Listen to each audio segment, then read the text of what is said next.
नमस्कार मोर प्रिय श्रोता बंधु दर्शक बंधु आज पुणी थे मुझे आपको स्वागत करुच्ची आपणकर निजर प्रिय लाइफ चेंजिंग यूट्यूब चैनल रे आपण वर्तमान सुधा शुणुचंदी श्रीमद् भगवत गीता ज्ञान विषय रे जदि एपर्यंत आपण प्रथम अध्याय द्वितीय अध्याय विषय शुणी ना तेबे मु आपनको डिस्क्रिप्शन बॉक्स रे लिंक दे दउची आपण ए लिंक को टच करी निश्चित भाव में प्रथम अध्याय द्वितीय अध्याय विषय शुणी पारिबे एवं जानी पारिबे। यदि आपण ए चैनल रे नुआ सब्सक्राइब करंतु तुरंत सब्सक्राइब करबा सह बेल आइकन को दबांतु। बेल आइकन दबाया द्वारा जेते बेले भी नुआ वीडियो अपलोड करी तो आपण पाखे तुरंत नोटिफिकेशन पहुंची जीवो। अधिक अधिक लाइक करंतु अधिक अधिक शेयर करंतु एवं कमेंट्स मध्य करंतु। आपणकर समय मूल्य को लक्ष्य रखी बेसी समय मु नष्ट न करी आरंभ करूछि आजिर तृतीय अध्याय 11 नंबर श्लोक ठारू 21 नंबर श्लोक पर्यंत। तेबे आसंतु आरंभ करिबा। जय जगन्नाथ। ओम देवान् भावयतानेन ते देवा भावयन्तु वः परस्परं भावयन्तः श्रेयः परमवास्यथः। तुम्भे माने एही यज्ञ द्वारा देवता मानकु उन्नत कर एवं सही देवता माने तुमर उन्नत करंतु।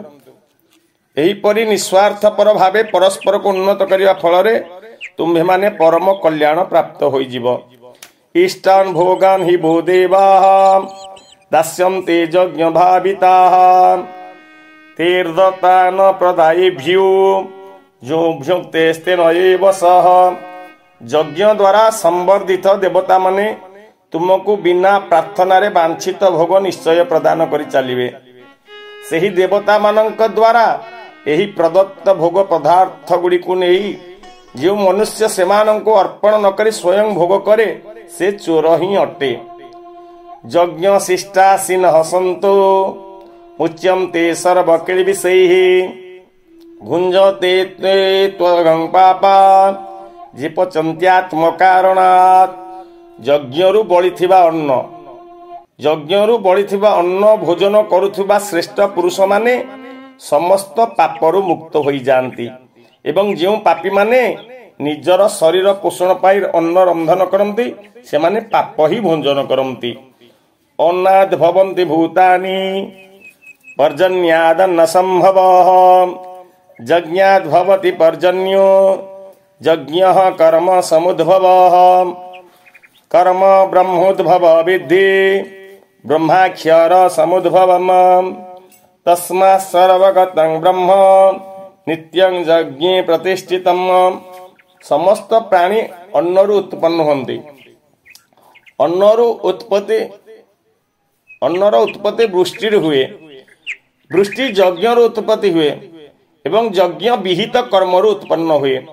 कर्म समुदाय वेदरु उत्पन्न होती एवं वेद अविनाशी परमात्मा ठारू उत्पन्न होइथांती। तेणु सिद्ध हैला जे सर्वव्यापी परम अक्षर परमात्मा सदा सर्वदा यज्ञ रे प्रतिष्ठित एवं पर्वतितं चक्रम नानुवर्तयति हजः अघायुरिन्द्रियो रामो मोघं पार्थ सजीवते। हे पार्थ जो पुरुष इह लोकरे एही प्रकार रे परंपरा क्रमे प्रचलित होई आसीथिबा सृष्टि चक्रर अनुकूल होई चले नहीं अर्थात निजर कर्तव्य पालन करे नहीं। इंद्रिय मानक द्वारा भोगरे रमण करिथिबा सही पापी मनुष्य वृथार जीवन धारण करे। जस्त्वात्मरतिरेवस्या दात्म तृप्तश्च मानवः आत्मनैव संतुष्ट तस्य कार्यं न विद्यते। किंतु जो मनुष्य आत्मारे रमण करुथांती एवं आत्मारे तृप्त और आत्मारे संतुष्ट होई रहिथांती तांको पई कोनोसी भी कर्तव्य करिबा को बाकी रही न थाए। न तस्य कृतेनार्थो न कृते नेहा कश्चन अचस्य सर्वभूतेषु कश्चिदर्थ व्यपाश्रयः। सेही मनुष्य महापुरुषंकर एही विश्व रे कोनोसी कर्म करिबारे प्रयोजन रहे नहीं किंबा कर्म न करिबारे कोनोसी प्रयोजन रहे नहीं तथा कोनोसी प्राणी सहित मध्य तांकर किछि भी स्वार्थ संबंध रहे नहीं। तस्मादसक्तः सतन्त କାର୍ଯ୍ୟଂ कर्म समाचर असक्तो ह्याचरन् कर्म परमाप्नोति पुरुषः।